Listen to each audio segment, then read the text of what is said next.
Pensamiento del día, lunes 24 de febrero. Transmitir la esperanza. Si perseveramos, veremos cambiar lentamente el mundo a nuestro alrededor.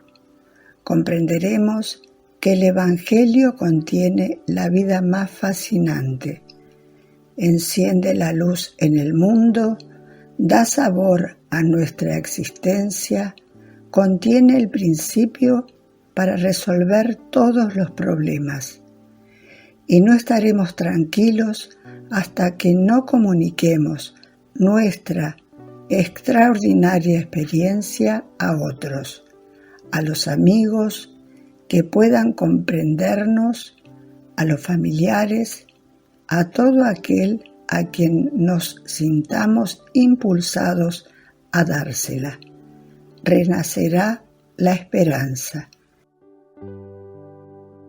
Chiara Lubich, La Doctrina Espiritual, editorial Ciudad Nueva.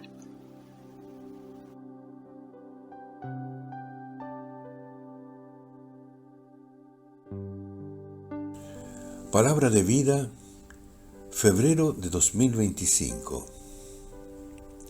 Examínenlo todo y quédense con lo bueno.